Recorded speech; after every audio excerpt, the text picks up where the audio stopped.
Good morning, good afternoon, good evening, wherever you are, whatever the time may be. Welcome back to the channel, or welcome for the first time if you are new here, which is likely because I, as well, am new here. I am James, also known in-game as GIM Widowed, and today I am here to tell you all about my horrible master plan for this year's league, I guess. I actually haven't done a league before, so if you also haven't done a league, then we're in the same boat. This will be my first time participating in RuneScape's limited time game mode. I did very briefly dabble in Deadman, but PvP is not my thing, so I don't really count that because I didn't spend enough time in it to actually, get into it. So yeah, this is my first time experiencing a limited time game mode, and I've just really decided in the last 24 hours or so I'm gonna go for it with League 4. With Trailblazer Reloaded, this looks like a lot of fun. It looks like it cuts out a lot of the drudgery that can occur in RuneScape, and yeah, it seems like a good chance to make a series on the channel about it, sort of as a progression opportunity in that sense.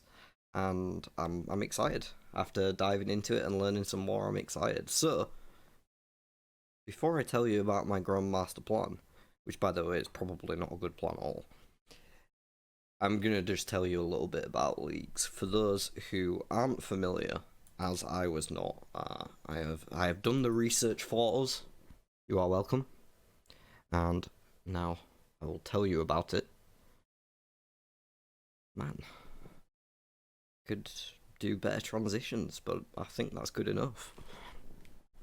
So, brief introduction to Trailblazer League.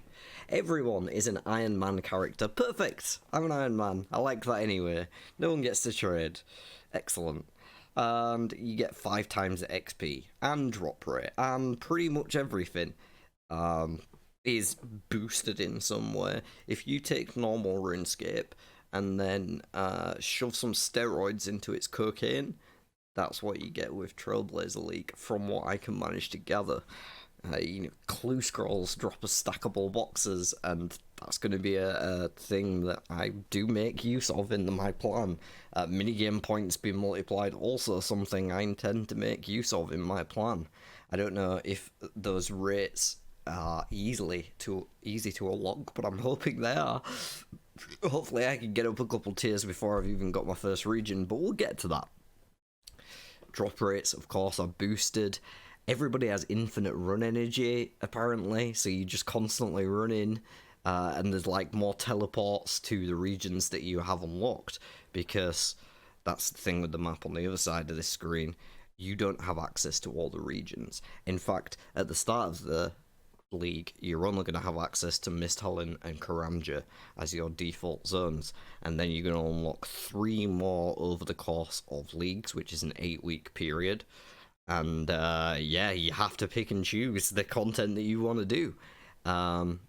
So part of this video really is about the region choices that I have decided to go with, because I have made myself a plan, like a good little leagues player.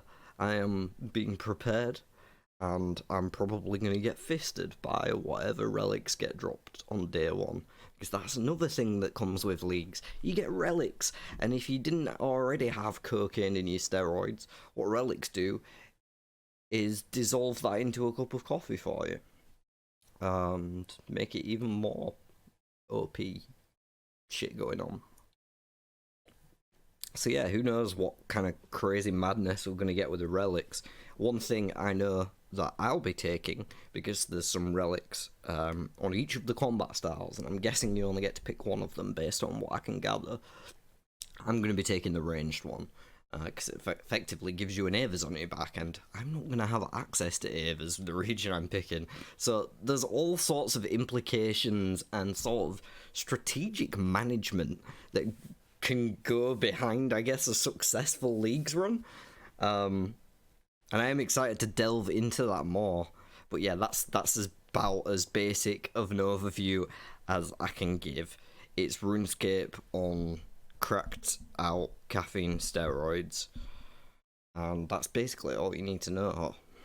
Oh, and restricted to specific areas. So, what is my plan? I mean, I keep calling it a master plan, but it's not really a master plan. It's just sort of a plan. It's my roadmap of how I want to progress through the course of this league, and what regions I plan to unlock, what order I intend to do things to complete content, and what gear I want to go for.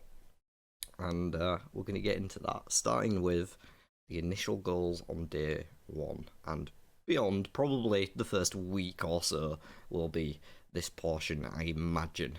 As I've said, I've never actually played in a league, so I have no idea how fast I'm actually going to level up. Like, it's going to obviously be a lot faster than I'm used to, but I don't have a frame of reference in my head right now, so I don't know if this is going to take a week, or if that's, like, ridiculous and it'll take a day, or if it'll take, like, 2 weeks, or, you know, there's no frame of reference in my head.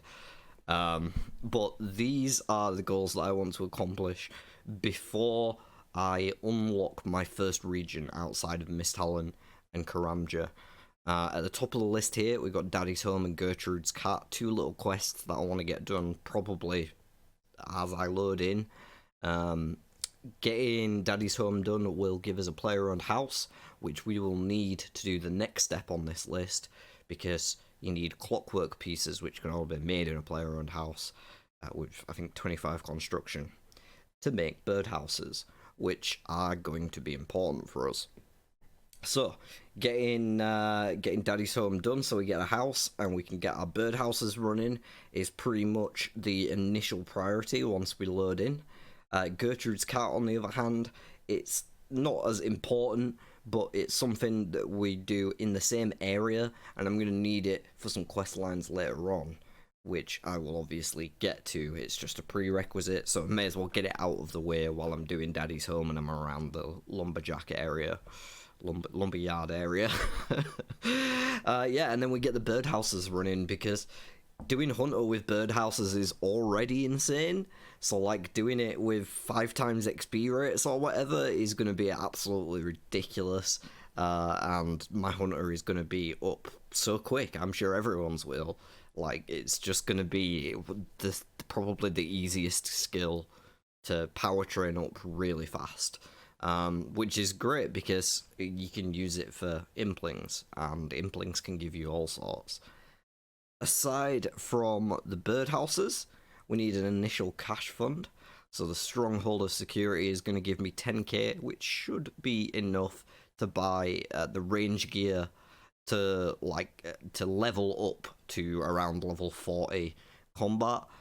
So I can, as in 40 ranged and defense, so I can equip Green D-Hide, Maple Shortbow with the bested slot for now. Like, it's not going to be good. We can't get the Bone Crossbow until way later on, when it's not going to be effective. So, based on the regions that I'm planning to choose. So yeah, this is sort of what we're aiming for in terms of gear, with Rune. Hopefully we can get that just from building some cash up, or alternatively as oh god, I went back one there, as drops from Soul Wars. During this sort of whole early game process, when I'm getting the birdhouses running, my main grind is going to be Soul Wars. I haven't done a lot of Soul Wars. I did it pretty much once on my Iron Man when I was trying to figure out if it would be better to imbue my Slayer Helm that way or to go with the PvP arena, and I ended up going with the PvP arena. But that wasn't because Soul Wars was bad, it was just less time efficient and I wanted to get it done quickly. So, Soul Wars actually has an insane drop table. It's probably worth me skipping forward to it, actually. I can always go back there in a second. This is the Soul Wars drop tables, right? But it's basically like Gauntlet, but slightly worse, but not that much worse. And unless I'm mistaken, we're gonna have, where is that multiplier? Minigame points multiplied by times 3, times 5, times 8 means you're going to get so much zeal, you'll be able to buy a ton of these supply crates. And yeah, it's got everything you need. Like, literally, what more do you need to build your bank and get it started? To get some starter cash, to get some arrows so you're never going to run out, adamant and rune, to get some coal and some myth and some rune ore even. You know, you got bolts, you got runes in there, you got food in there, sharks even, up to, like, everything you need, even the chance at some dragon items, and rune full helm, plate body, and plate legs. I feel like Soul Wars is going to be insane. Maybe I'm wrong. If you disagree, let me know in the comments, because, like, this is my biggest thing that is just immediately jumped into my head when I started theory crafting about what would be good in leagues is Soul Wars, so I went to look it up straight away. It turns out it's in the Misthalin region, so it's unlocked for everyone. So surely that means it's going to be busy enough to do as well, because there aren't going to be many mini-games like that can give you resources that everyone can do. You know, the other one that comes to mind is maybe Wintertodd, but that's in current, so it's locked away to one region that you have to choose as one of you three, and a lot of people might not be choosing current. So I feel like Soul Wars is going to be insane, and I'm desperately hoping that I'm not alone in that statement, because I'm fairly certain you need, like, teams to play it, and obviously we can't use dedicated worlds because we're going to be in the league's worlds. So I'm kind of, like, just desperately hoping that everybody else is like, yeah, of course Soul Wars is going to be awesome, and that place is going to be packed out, there won't be any trouble finding a game. Not only does it have this amazing loot table, like I'm saying, it's also going to be a great place to train up those early combat levels to get up to the defense, attack, ranged, and magic level for high level alchemy, but I can train it through combat in Soul Wars. It's even better for training those, because if I remember correctly, you kind of get an overload potion inside, and I feel like early potions are going to be really a struggle for league players. A lot of league players, regardless of what choice you're taking, you know, access to potions is going to be limited. Your access to herb patches is limited. So, like, at the end of the day, your access to potions is always going to be more limited. But they're not usually something that you can acquire easily in mass. So, like, having them to train early via Soul Wars is another huge benefit, actually, and I'm only just realising as I'm making this video. Glad I remembered that. That's definitely bolstering my confidence in it a bit more, even. The other two little points here that I sort of skipped by are that I'm going to be doing pretty much every clue scroll I come across. Not the beginners, because they're fucking useless, but easies and above, there's no reason not to. Towards the mid-game, I'm going to be prioritising hard clues for quite a stretch, and I'll explain why as we get to that slide.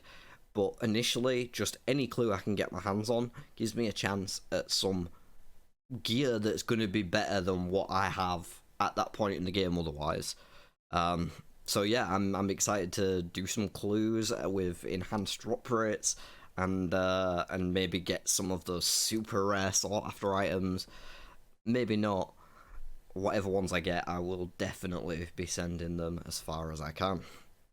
And then the final thing there is that I'm going to prioritise points above region unlocks.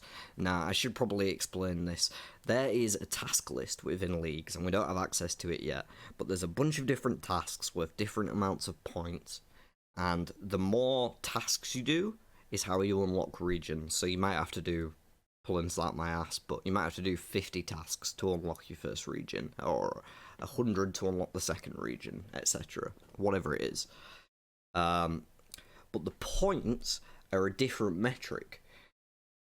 You could do 50 tasks that are worth 10 points, or you could do 50 tasks that are worth 50 points, and you'd still get that same region unlock, but you'd have more points overall. Of course, the ones that are harder to do are going to be worth more points, so it's going to be harder to do them. But my aim is to prioritize a higher point. I'm going to try and advance my points as much as I can without unlocking too many regions, because that is how you access these higher level modifiers from what I can understand. These extra minigame points multipliers, these extra drop rate multipliers, and probably XP scaling that is mentioned here, increasing at further relic tiers.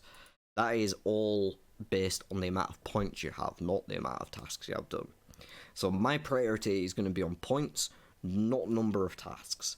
I will be slowly building my way towards the first region unlock, and I'm not particularly rushing towards any of the region unlocks. I have specific goals that I want to get done, and when I've got those goals done, it's cool, I can move on, get to the next region.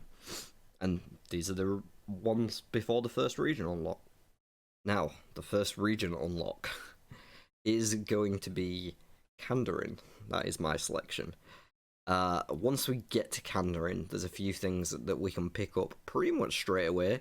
Dragon Scimitar, as long as we have cash for it, along with full Mystics, which are going to be best in slot mage gear for quite a while. Not only that, but we also have access to the Warped Scepter now from the Path of Gluffrey quest line, which is taking place entirely in Kandarin. And yeah, there's a few other quests here as well that give really good experience rewards. So again, I'm going to keep prioritizing points over regions, because the higher up I can get my XP modifier, the more massive XP I'll get from turning in Waterfall Quest, Fight Arena, Zeal Cult, and Temple of Ikov. That's why I'm trying to do them, to get the points higher initially, because these quests are going to auto-complete otherwise when I unlock my next region, which I wouldn't want, because then I can't get the XP from them, the multiplied XP from them. So that's basically the plan here, is to use Kandarin as a region to build my points up higher, and slowly get towards that next region, while I am working on Slayer, keeping to build the bank with that, collect as many hard clues as I can, because I'm going to need those, and I'll explain that on the next slide. Keep doing those birdhouses. We want to get to 74 Hunter so we can catch Ninja Implings, and additionally 83 would be nice for dragons, because then we could get an Amulet of Glory from those. And yeah, the first unlock of Kandarin is not too exciting. It's just basically like gear upgrades. You know, we've got a decent melee and ranged setup by this point. Actually, more melee and mage, but the ranged is coming. And I've sort of alluded to it a few times, so I'm going to get straight onto it. So, an ideal range gear setup is not green D-hide and a maple shortbow, and the way that I plan to get that is with hard clue scrolls. All the black dragon hide, the magic shortbow, and potentially even blessed dragon hide with the enhanced drop rates could be quite easily accessible. And I want a good range setup, because I want to go and get a fire cape, because that's going to be my best in slot cape. So that's the aim here. Get clues from Ninja Implings. They have a 1 in 25 chance in normal RuneScape. So in leagues, it's going to be, you know, 1 in 5 or whatever is a hard clue, which it seems nutty.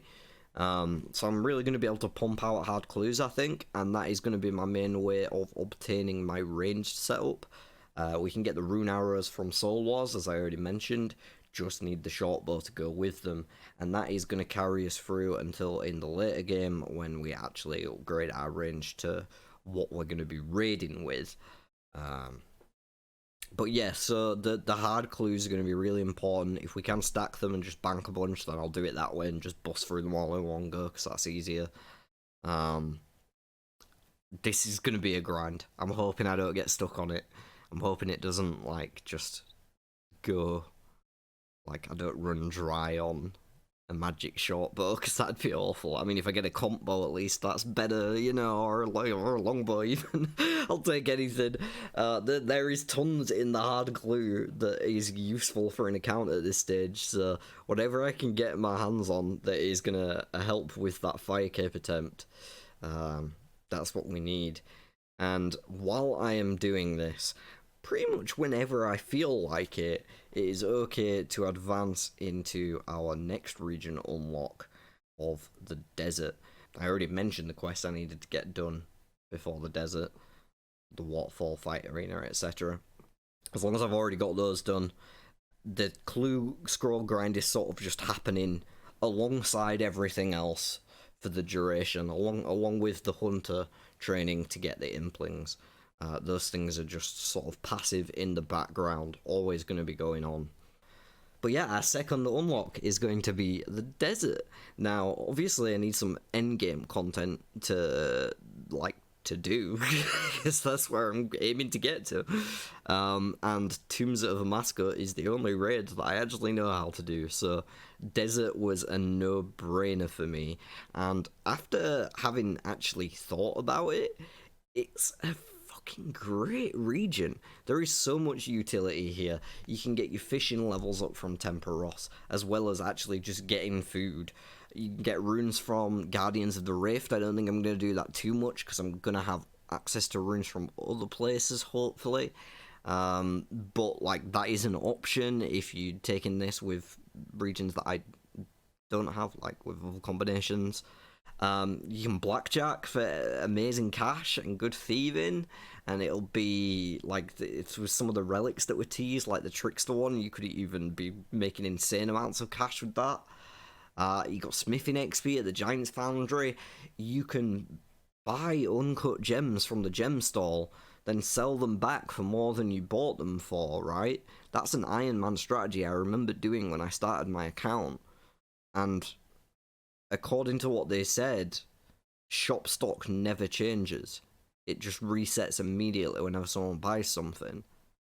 So, like, you can just do that infinitely. There's no the only thing that's bad about that as a crafting method is the fact that there's so much competition, because everybody who wants to train crafting at that level is buying the gems out. If there's no competition, that's an insane crafting method, and it's definitely something that I want to, look into pretty much as soon as I get unlocked with the region. So yeah, there's a ton of utility here, in addition to the fact that it gives you access to a late game raid in Tombs of Amaska. It gives you access to ancient magics, which are obviously overpowered for everything, not just for healing off your blood spells, but also for training on monkeys or dust devils, which are also in this region.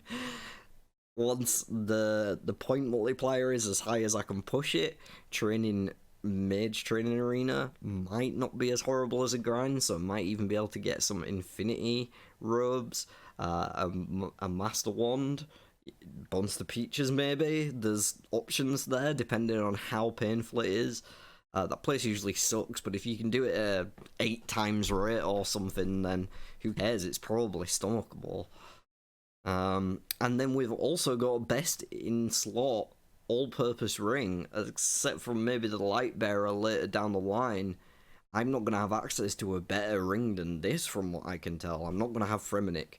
I'm not going to have the Wilderness, so a lot of the rings are off the table, and the Ring of Shadows that you get from completing Desert Treasure 2 is the same offensive stats as a Brimstone ring, I think, which is really good and hard to get.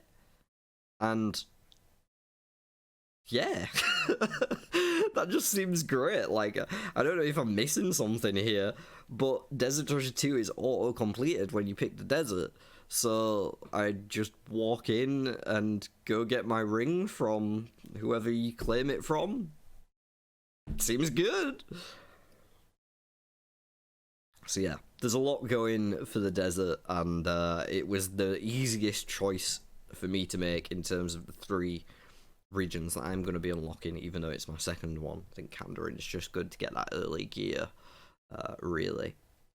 Moving on, we already mentioned the hard clues and the aim for range gear, and that is, of course, to do the fight caves. I'm going to be getting that fire cape. It's going to be my best in slot, unless I decide to do the Inferno, which I've never done, but who knows, depends how it goes. There's no need for Avers, because I'm going to have that ranged relic that saves all my ammo for me anyway, so I can just wear a fire cape all the time and not worry about it, which is really nice. We also get obsidian armor, which will be my best in slot melee gear, because I'm not going to barbarian assault. That is never going to happen, and I'm not going to have Asgarnia, so I can't get any of the God Wars stuff. Mainly because I don't like the God Wars. Like, that's not. I don't have fun. I've been there a few times, and it's usually just pain and death. So, even though Asgarnia is probably, like, from everything I can tell, a very popular region to pick, for me, it was the bottom of the list. Which unfortunately does mean that Obsidian is my best in slot melee gear. But it's not that bad, so who cares? We got the shield as well, is going to be my best thing for melee strength bonus, because I don't have access to Defender. And this does let us access the Toggle Gem Shop, which can sell us uncuts of a higher tier variety. Like, I think you can only get sapphires and emeralds from the Alcarid one, but you can get, like, rubies and diamonds here too for Toggle, and just sell them back, do the same thing, and it should work just fine, I think. As well as onyx, so I could make onyx armor, onyx jewelry, if my crafting is going well. But at this point, this is kind of like where we're getting towards the end game. You know, we've got a decent melee setup here with the obsidian, the fire cape. Hopefully we've got a decent range setup with black D-hide and an MSB, potentially even with some blessed pieces or a Robin Hood hat or whatever. We've got a decent mage setup with ancient magics and mystics and Warp Scepter as a backup charged weapon. Everything is sort of coming together for the account at this point, and we're ready to unlock our final region and get into the late game grind. Our third unlock is going to be Tyranwen. Yes, if you know my channel, you know that I know two pieces of high-level content, basically. I know Tombs of a Masker and I know the Gauntlet, and I have a lot of fun doing both those pieces of content, and I don't intend for that to change. We are going to be using the Gauntlet as the new de facto go-to default method of making money in-game. Gathering supplies, you get runes, you get gems, you get battle staffs, you get basically whatever the fuck you want, as much rune equipment to alch as can fall out of your asshole. The Gauntlet is going to provide me with absolutely everything I need, and while I'm grinding out all those resources to bulk up the bank, I'm also going to be aiming, of course, for a Botha and crystal armor. Not gonna, like, super go hard on that, as in, like, I'm doing Gauntlet until I get a Botha. It's more of a thing of, I'm gonna be doing this a bunch to build cash and resources, and while I'm there, there's a chance that I might get this really, really powerful bow that I love and really hope I get. Maybe I end up grinding it out, I don't know. I'm kind of talking myself into it as we're going, but we'll see how things goes. That's, like, way down the line. That's weeks away. Yeah, as much pieces of crystal armor as I can get as well. This just gives us access to greater necreals through the Iowath dungeon for Slayer, which we don't have elsewhere, so that does give us rune boots, which will be the best melee boots we have. And if I learn Zulrah, I can go to Zulrah. I don't like Zulrah. I tried to learn it, but I tried to learn it without learning all the rotations, because I don't want to read a fucking dissertation to understand how to kill a RuneScape boss. I want to, like, react to what I'm seeing and shit like that, which just doesn't seem to be Zulrah. So, not my favourite boss, but who knows, maybe with relics and shit, I'll be so overpowered that I don't care and I don't actually need to learn it. Remains to be determined. Zalcano as well. Great to get metals and smithing XP. Gotta keep those up. We'll need it later on, so hopefully I can make myself like a rune crossbow or even dragon crossbow. Although getting those limbs is going to be very difficult unless I'm on like iron or steel dragons, which doesn't feel great. Crystal shield as well if we get spare weapons, and yeah, crystal bow if we don't get the Botha is still even not a bad upgrade if you have armor with it. So Tyranwen is the final region for me, and it gives me, hopefully, a raid setup. If I get Botha, with the stuff that I already have, that's a raid setup. I mean, I can do raids before this with an MSB, but it's not going to feel great without a crossbow to fire ruby bolts enchanted from. If I have both though, I don't need the crossbow. I can just walk in there and slap some bitches. You know what I mean? So that's the aim. Cap it off with Turan 1, and we can get like some decent gear to go back to Tombs of a Massacre and finish some raids. And here is some of the other gear that I could accomplish. The best in slot for specific roles that I haven't already mentioned. The verse robes, I believe, are going to be the best thing I can access. And the Missouri armor from Tombs of a Massacre, of course, for ranged, going to be absolutely fantastic. Lightbearer for the extra special attacks. I've heard that there's a lot of different special attack type relics, or there was last time at least. So if that turns out to be a thing that can be abused and overpowered, then Lightbearer might be insane. I've sort of got it there with a little bit of a question mark at the moment. Zenite jewelry from Demonic Gorillas that we do have access to thanks to the Kandarin pick, as well as the occult comes from the Kandarin pick too. So those I sort of didn't mention earlier because the Kandarin pick was mentioning early game content, but those come from that and are very important. And then we've got the other stuff from raids, from Tombs of a Massacre. We've got the Fang as a good, like a solid melee weapon, a Tunic and Shadows, the best possible magic weapon we could get, and the Eladin Sword as a good shield option. Dragonfire Ward as another shield option. That's basically it. That's my plan. I want to know what y'all think. If you watched this video all the way through and you've seen my plan, what do you think of it? Is it terrible? Because I'm a noob. I don't know shit about leagues, other than what I've educated myself and explained here. This might be an absolutely awful plan. But as I've mentioned, Asgarnia, not a region I want to go to. Don't care about God Wars, not my cup of tea. So, like, I'm left in a weird spot compared to a lot of the guides and content that I'm seeing from other people who are prioritising that for God Wars stuff, mostly. So yeah, I've kind of had to carve my own path here, and that's good, because I think I'm happy with the regions that I've come out with, and they offer me a range of content that I have experience with and enjoy as well, which is, of course, the most important thing. I have good ways to get supplies at every step of the journey, from Soul Wars to just utilising the desert to then Gauntlet. The only things I think I'm going to struggle with maybe are herbs and potions, and maybe crafting, depending on if my dual gem crafting method doesn't work out, but I think it will. Prayer could also be difficult. Maybe there's a relic that can help with that, I don't know.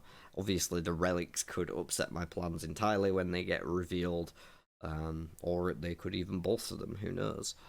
But yeah, I'm really excited to get into leagues. It starts on November the 15th, and I'm pretty certain I'm going to be covering it on the channel, so if you want to see how my plan goes in action, rather than just in theory, definitely subscribe to the channel.